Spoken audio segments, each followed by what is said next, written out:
Kids have a lot of firsts. There's the first day of kindergarten, the first bike ride without training wheels, and the first big crush. But not many children have to cope with their first life-threatening brush with danger before hitting double digits. At 6 years old, Cody Sheehy vanished into the abyss of Northeast Oregon before a shocking reality set in. With no clear path back to his family, the child had to devise a plan to get home all on his own. In 1986, children were allowed to roam free. Cody and his friends would go fishing for crayfish and climb the highest trees they could find.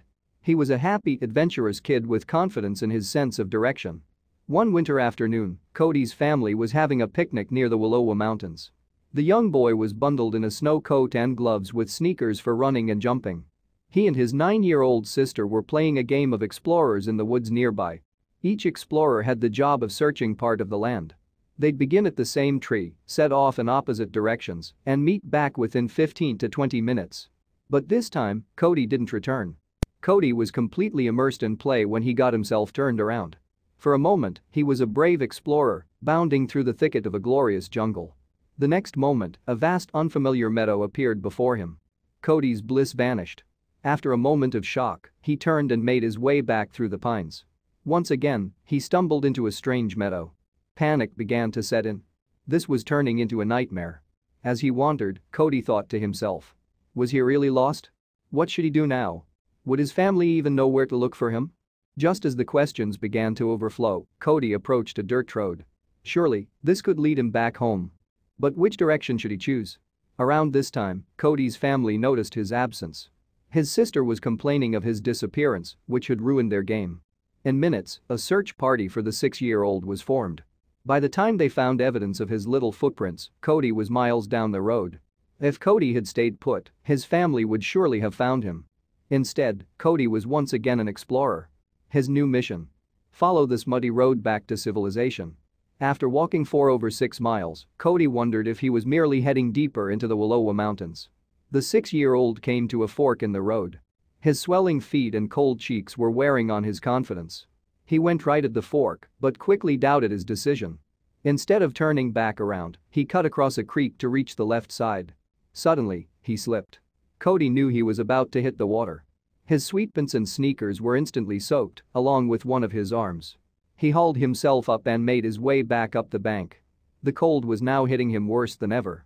He continued along the winding road. Children Cody's age rarely go hours without food. As his stomach grumbled for dinner, Cody began to realize the severity of his situation. Would his family be upset with him for getting lost? In fits of panic, Cody switched between running and walking. His hunger was making him delirious. Cody could hear buzzing in his ears. His vision was tunneling and blurring. Once darkness hit, fear took over. Every sound was a threat, including the passing cars. Instead of flagging them down, the boy hid. He was working on a plan. Cody decided to stop at his grandfather's house. There, he could eat a bit, regain his strength, and continue his walk to be home before bedtime. It was the perfect plan, except he had no idea where to go. Cody stayed distracted from the pain in his feet by watching the sky for passing comets. Meanwhile, the search was on. Dozens of friends and family members combed the area. Unfortunately, they were off by miles.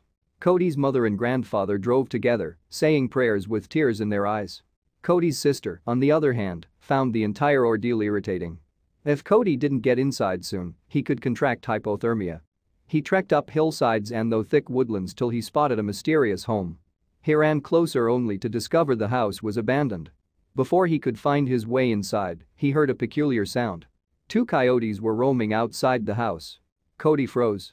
He watched as the creatures sniffed the perimeter. He knew coyotes were more likely to attack children. In a panic, Cody bolted. While running, he noticed a low tree branch and decided to climb. Halfway up the tree, Cody lost steam. He reached a comfortable branch and decided to take a break.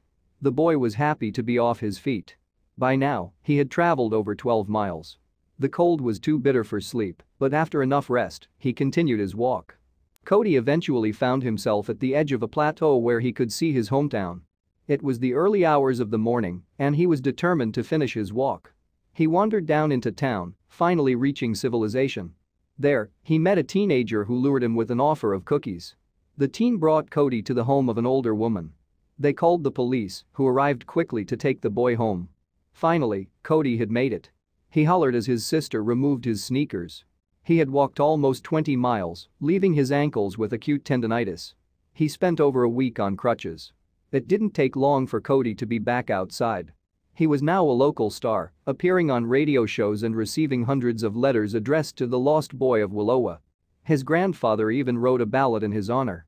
Cody Sheehy is truly a real-life Tom Sawyer. He's fortunate to not get lost in an even more inhospitable environment.